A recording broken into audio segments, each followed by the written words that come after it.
सो पिला माने केमिति अछंती भलरे अछंती ना सेमती भलरे थांतु। स्वागत करूछि म आपन फेवरेट चैनल सुपर स्टडी को। तो पिला माने +3 ओडिया ऑनर्स पिला आपन जो कोर पेपर 1 मु कहितिली कोर पेपर 1 मु आपन को 1 मार्किया 2 मार्किया 5 मार्किया सिलेक्टेड प्रोवाइड कर देछि ऑलरेडी। जदि भी देखि रांती प्लेलिस्ट रे अवेलेबल अछि आपन जे देखि परिबे। आ बाकी रहितला कहितिली लॉन्ग क्वेश्चन रो सिलेक्शन देबी बोली। तो आज लॉन्ग क्वेश्चन मु नै आछि। मु फास्ट रो कहिछि कि सिलेक्शन को प्रिफर करना कारण सिलेक्शनटा जहाँ आपण को सिलेबस ही सेया रहिबो। कोनोसी एमिति क्रिएटर नाहंती जी कि आपण को बाछि बाछि गोटा गोटा सिलेक्शन देबे कारण एइटा होछि +3 आउ मोस्टली एटा होछि एनईपी अंडर रे जाउछि। सिलेबस आपणकर बहुत फास्ट अछि आ एमिति को क्रिएटर नाहंती कि एमिति को टीचर नाहंती जे हमको बाछि बाछि सिलेक्शन प्रोवाइड करिवो। तो आपण सिलेक्शन पढ़िया अपेक्षा कोन सिलेबस को ही पढ़ंतु सबुठार कहिछि बट बेटर हम। बट कौन है ना पिला माने बहुत एपर्यंत भी बुझी पारना मुझे बाध्य हो सिलेक्शन आनिली। देखो सिलेक्शन कौन अच्छी मुझे जहाँ देवी पिला माने तुम सिलेबस ही से अच्छी मु आगुरी ही कही फास्ट आप कोर पेपर 1 आउ जी पिलांकर भी से इम्पोर्टाट जी पिला माने आउ सेकेंड जिनसटा कौन है कारण जी पिलांकर तो सिलेबस सेम अच्छी कोर पिलांकर कोर सॉरी हाँ ऑनर्स पिलांकर कोर पेपर 1 टा जहाँ जी पिलांकर सेटा हूँ सब्जेक्ट आउ सेकेंड जिनसटा पिला माने आपन टेलीग्राम चैनल टाको मोस्टली इंस्टॉल करंतु कारण आ पर जेतिक भी सेमिस्टर हबो जेतिक भी सेकेंड सेमिस्टर थर्ड सेमिस्टर 4 5 6 सबूर क्लास ए चैनल रे प्रोवाइड हबो आवर लिंक आपन टेलीग्राम माने पीडीएफ टेलीग्राम चैनल रे मिली जिवो। ठीक अछि फर्स्ट क्वेश्चन के जिबा कि भाषार संज्ञा स्वरूप संपर्क रे आलोचना कर। आपनकर यूनिट 1 टा अछि भाषा संपर्क रे कि भाषार संज्ञा स्वरूप प्रकार भेद। तो सेही भाषार संज्ञा स्वरूप संपर्क रे आलोचना कर। भाषार संज्ञा निरूपण करी तार स्वरूप संपर्क रे समीक्षा कर कारण ए दीटा क्वेश्चन गोटिए आंसर ही दीटा हबो। आपण स्क्रीनशॉट नै जानतु नहले बेटर हबो। मो टेलीग्राम चैनल ही जॉइन कर जानतु सबुठु बेटर हबो। लिंक टा मो डिस्क्रिप्शन ने देई देबी सेथिपाई व्यस्त हेनी। सेकेंड क्वेश्चन देला कि भाषार लक्षण गुड़िक संपर्क में आलोचना कर। भाषार केते सब लक्षण अच्छी जमीक कि प्रेरण और ग्रहण में पारस्परिक परिवर्तनीय बा विनिमय रहिला विशेषीकरण रहिला यादृच्छिकता रहिला द्वैतता रहिला मु सबू पढ़े पिला माने सबू आपण मानू पढ़े टिके स्क्रीनशॉट नहीं जातु स्टॉप करके आप नहीं जाए मुझे स्क्रोल कर चलती कारण वीडियोटा बहुत लॉन्ग होमती जी टेलीग्राम चैनल जॉइन हो जाइए वीडियोटा को ऑलमोस्ट पाइबे बुझेगा। तापर थर्ड क्वेश्चन फोर्थ क्वेश्चन टा कौन देला कि भाषार विभिन्न रूप संपर्क में आलोचना कर बा भाषार प्रकार भेद संपर्क में आलोचना कर। भाषार रूप जहाँ प्रकार भेद सेया एटा गोटे कीवर्ड आपको मोस्टली मन रखिबो कि रूप आ प्रकार भितर मध्य केबे भी कंफ्यूज हेनी जमीती कि इतिहास आधारित रूप भौगोलिक आधारित रूप तो सही सबू। तापर जीवा फिफ्थ क्वेश्चन को। फिफ्थ क्वेश्चन कौन देला ये देख फिफ्थ क्वेश्चन हाँ ये चार्टा क्वेश्चन आपण यूनिट 1 रो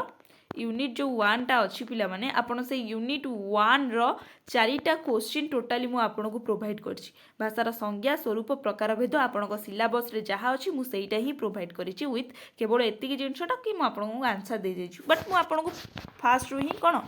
क्वेश्चनटा नोटा ही प्रोवाइड कर देइथिली। देन एबे आसिला यूनिट 2 आपणकर यूनिट 2 रे पिला माने मु गोटिए ही केवल गोटे लॉन्ग क्वेश्चन जानछि से लॉन्ग क्वेश्चन गोटे को पढ़ यूनिट 2 टा तुमर कंप्लीट। यूनिट 2 रे कौन देला कि भाषार उत्पत्ति संपर्कीय विभिन्न सिद्धांत को आलोचना कर बा भाषार उत्पत्ति संबंध में प्रचलित थिबा विभिन्न मतवादर समीक्षा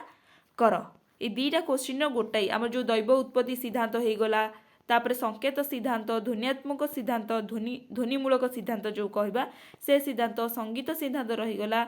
अनुकरणमूलक सिद्धांत रहीगला से सबू को आलोचना करने एठी देछि। तापर चलतु जीवा यूनिट 3 को। यूनिट 3 को पिला माने कौन देला यूनिट 3 आपणकर जो अच्छी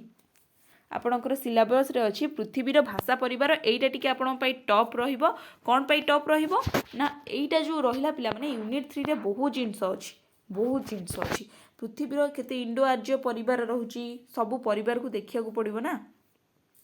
देला पृथ्वीर भाषा परिवार और इंडो यूरोपीय भाषा परिवार बा जहाँ को भारतीय आर्य भाषा आमे कहिताऊ सेही परिवार भितर कौन संपर्कटा अच्छी तार विवरणी प्रदान कर। भारत रे पृथ्वी रे भाषा परिवार और इंडो यूरोपीय भाषा परिवार संबंध रे कौन सिमिलारिटी बा संपर्क अच्छी ताकू वर्णना करिया को देछि। फर्स्ट क्वेश्चन आपनकर सिलेक्टेड मोस्टली आसीपर तापर कौन देला सेकेंड क्वेश्चन कि रूपगत बा आकृतिगत विभागीकरण क्या कहुए रूपगत बा आकृतिगत विभागीकरण पिला माने क्या कहुए सबू पढ़े पिला माने सबू नोट दे कोर पेपर 1 टा नोट कारण बोथ जी पिला आउ ऑनर्स पिला रही जाउची मु भाबिली नोट टा प्रदान करदेले सबुठारु बेटर रहिबो तो नोट देइछि तार 1 मार्किया जो सिलेक्टेड क्वेश्चन रहिली ताकू भी देइछि तापर क्वेश्चन टा देला कि ऑस्ट्रिक भाषा परिवार रो परिचय दियो हमर जो ऑस्ट्रिक भाषा परिवार अछि तार परिचय कोन दियो देखिला ऑस्ट्रिय भाषा परिवार रो परिचय दियो तापर 5 नंबर क्वेश्चन देला कि प्राचीन आर्य भाषार स्वरूप वैशिष्ट्य को प्रतिपादन कर आम जो प्राचीन रे आर्य भाषा रहिला तार स्वरूप को आ वैशिष्ट्य को प्रतिपादन करने को आमको कही तापर क्वेश्चन टा देखिबा तापर कोन देइछि यूनिट 3 रो तापर क्वेश्चन टा 8 पिला माने पळे आसंतु हाँ तापर देला कि मध्य भारतीय आर्य भाषार स्वरूप वैशिष्ट्य को प्रतिपादन कर मध्य भारतीय आर्य भाषा जोटा रहिला तार स्वरूप एवं वैशिष्ट्य को प्रतिपादन कर कही यूनिट 3 टा टिके आपण पई टॉप रहिबो कारण एथिरे बहुत सारा जिंस रहि जाउछि तो सबु जिंस को पढिला बेलकू टाइम तो लागिबो ना तापर 7 नंबर क्वेश्चन देला कि आधुनिक भारतीय आर्य भाषा स्वरूप और वैशिष्ट्य प्रतिपादन कर फास्ट गला प्राचीन गला मध्य गला एबे आसला आधुनिक भारतीय आर्य भाषार स्वरूप वैशिष्ट्य प्रतिपादन कर तापर क्वेश्चन टा कोन देला आपण स्क्रीनशॉट नै जंतु तापर क्वेश्चन देला कि इंडो यूरोपीय भाषा वर्गर लक्षण वर्णना कर इंडो यूरोपीय आम जो भाषा अच्छी से भाषा वर्गर लक्षण कौन था नेचर टा कौन अच्छी से वर्णना करिया को देइछि तापर क्वेश्चन टा एट देला कौन पिला माने एठी पळे आसंतु तापर एठी आसिला आपनकर यूनिट 4 आपण जो मानक भाषा अच्छी उपभाषा अच्छी तो से यूनिट 4 टा आसिला यूनिट 4 टा भी बहुत इंटरेस्टेड अच्छी कारण बहुत इजी अच्छी केवल कोर पेपर 1 रो पिला माने कोर पेपर 1 रो यूनिट 3 टा टिके टॉप अच्छी बाकी जो यूनिट 3 टा अच्छी बढ़िया यूनिट अच्छी मु पढ़ेइछि भी मु निजे भी पढ़िछि से जिंसटा को मु देखिछि केते इछि देन फर्स्ट क्वेश्चन कि मानक भाषा काहा को कुहा जे एहा लौकिक भाषा बा उपभाषार आलोचना कर सॉरी एहा एक किपरि लौकिक भाषा बा उपभाषा तार आलोचना कर मानक भाषा क्या कुआ जाए यह किपरि लौकिक बा उपभाषा ताहाकू आलोचना करने को देइछि सेकंड क्वेश्चन टा कौन देला तो सेकेंड क्वेश्चन देला कि मानक भाषा विस्तार लाभ करी अनेक उपभाषा सृष्टि करे एवं परवर्ती समय रे उपभाषा मध्य मानक भाषा रे परिणत हुए एही उक्तिर सत्यता प्रदान कर केते इजी क्वेश्चन पिला माने देछि कि मानक भाषा विस्तार करी केंती उपभाषा होची आ उपभाषाटा केंती परवर्ती समय रे मानक भाषा होची ताहाकू वर्णना कर मु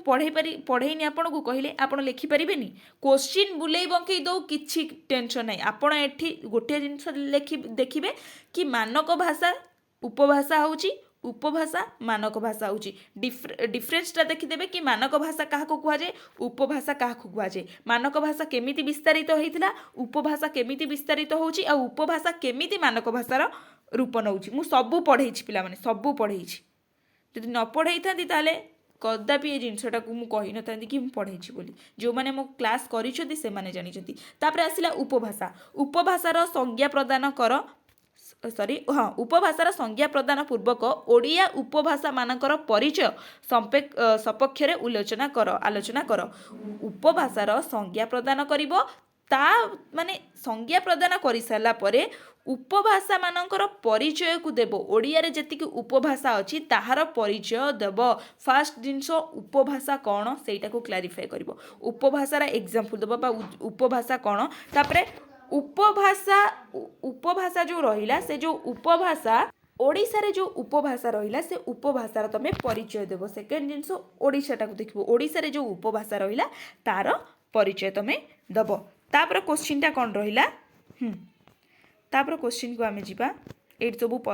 पश्चिम उत्तर ओडिया उपभाषा रहिला बालेश्वर रहिला दक्षिण रहिला तापर 7 नंबर क्वेश्चन देला उपभाषा सृष्टिर विभिन्न कारण दर्शाओ उपभाषा बढ़िया सुंदर भाबरे मो क्वेश्चन टा जदी पढी छि ना पिला माने जे मो नोट टा को देखि देइथिबो से भारी आगो खुशी जो कि उपभाषा सृष्टिर विभिन्न कारण केमिति सब उपभाषा सृष्टि होउची सेतारे विभिन्न कारण कोन अछि सेटा को वर्णना करिया को देइछि पिला माने तो एइटा थिला पिला माने आपनकर कोर पेपर 1 रो